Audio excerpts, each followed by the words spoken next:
বাড়িতে ৭ তলা বিল্ডিং, সেই ব্যক্তিও কিন্তু এই মাটিতেই শুয়ে আছে। বাড়িতে ৩ তলা বিল্ডিং, সেই ব্যক্তিও শুয়ে আছে।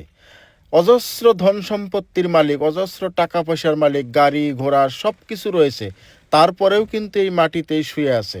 আর অন্যদিকে যাদের কিচ্ছু নাই, খেরের ঘরে থাকে, বাঁশের ঘরে থাকে, না টাকা আছে না পয়সা আছে, কোনো কিচ্ছুই নাই, সেই ব্যক্তিও কিন্তু এখানে শুয়ে আছে। না গরিব না ধনী, কোনো ভেদাভেদ নাই, সবাই কিন্তু এই মাটিতেই শুয়ে আছে।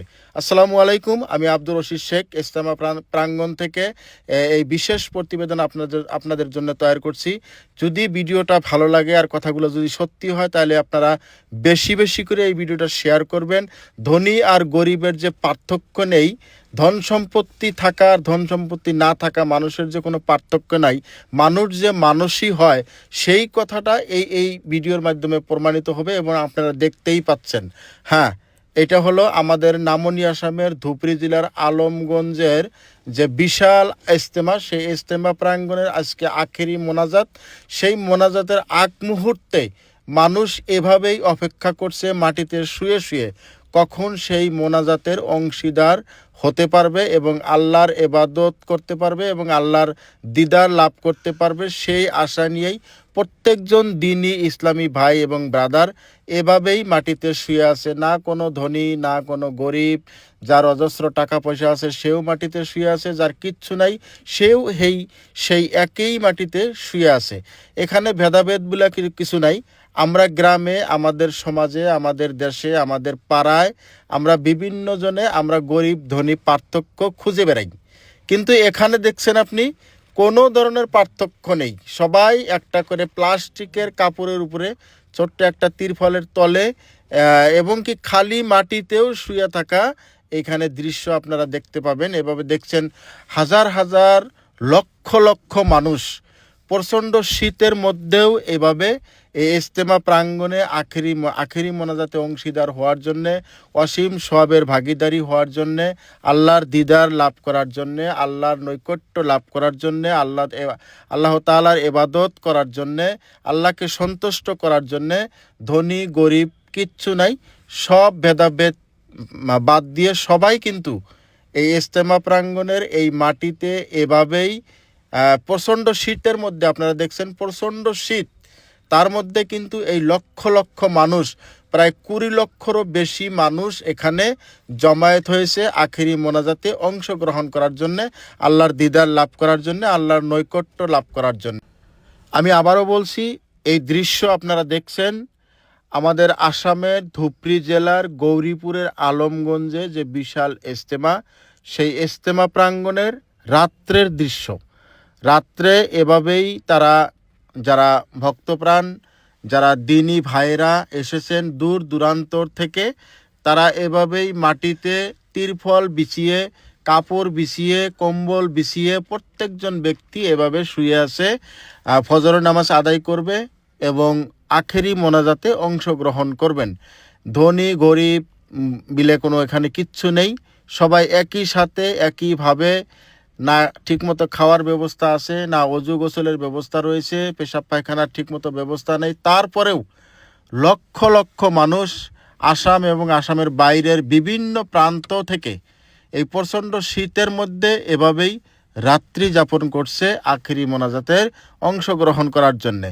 যদি আপনি আসতে পারেন নাই ইজতেমায়, সেটা হয়তো আপনার নসিবে নেই, তো আপনি যদি এই ভিডিও দেখছেন বা যে যেখান থেকেই দেখুন, এই ভিডিওটা এত বেশি পরিমাণে শেয়ার করবেন যাতে এই দিনী বিশ্ব ইজতেমা এবং নর্থ ইস্ট ইজতেমা এবং নামনি আসাম ভিত্তিক যে ইজতেমা, সেই ইজতেমায় যারা অংশগ্রহণ করেছেন তাদের এই মেহনত, তাদের এই পরিশ্রম, তাদের এই কষ্ট প্রত্যেকজন মানুষ যাতে দেখতে পারে যে আল্লাহর কাছে কিভাবে তারা নত শিরে আল্লাহর ইবাদত এবং আল্লাহর নৈকট্য লাভ করার জন্য এভাবেই তারা কষ্ট করছে। আপনি যদি আসতে পারেন নাই, আপনি ঘরে থেকেই ভিডিওটা বেশি বেশি করে শেয়ার করে হয়তো আপনি সবের অংশীদার হতে পারেন। আবারও বলছি, এখানে যারা প্রত্যেক দিন লক্ষ লক্ষ টাকার গাড়িতে ঘুরে বেড়ান, তারাও কিন্তু এই জমিনে শুয়ে আছেন। যারা হেঁটে বেড়ান, সাইকেলে বেড়ান, যাদের গাড়ি ঘোড়া নাই, কিচ্ছু নাই, তারা হয়তো বাস দিয়ে এসেও এখানে সেই একই মাটিতে একই বিছানায় একইভাবে একই কাতারে কিন্তু তারা এখানে রাত্রি যাপন করছে, শুয়ে আছে। এখানে কোনো ভেদাভেদ নাই, ভেদাভেদ চলে কেবল শহরে, গ্রামে, আমাদের সমাজে। কে ধনী কে গরিব, কার কত টাকা আছে, কার কত জমি জায়গা আছে, কার কত জায়দাদ আছে, কে কয়টা গাড়ি কিনলো, সেই ভেদাভেদটা কিন্তু আমরা সমাজে, আমাদের গ্রামে, আমাদের শহরে আমরা সবসময় সেই ভেদাভেদটা, সেই পার্থক্যটা, গরিব ধনীর যে পার্থক্যটা, সেটা কিন্তু আমরা করে থাকি। আর এখানে আমরা দেখছি প্রত্যেকজন মানুষ এভাবেই মাটিতে, ঠান্ডার মধ্যে, প্রচণ্ড ঠান্ডা, আপনারা জানেন এখন শীতের সময়, প্রচণ্ড ঠান্ডার মধ্যেও কিন্তু এখানে প্রত্যেকজন মানুষ একইভাবে একই সিস্টেমে শুয়ে আছে এই ঠান্ডার মধ্যে। এখানে কোনো ভেদাভেদ, আবারও বলছি, এখানে কোনো ভেদাভেদ নাই। তো আমরা হাদিস এবং উলামা কেরামদের থেকে শুনেছি হাসরের মাঠ, সেটা হয়তো আমরা কেউ দেখিনি, সেটা হয়তো আমাদের একটা সময় সেই হাসরের মাঠের বিবরণ বা আমরা দেখতে পারবো বা আমরা জানতে পারবো।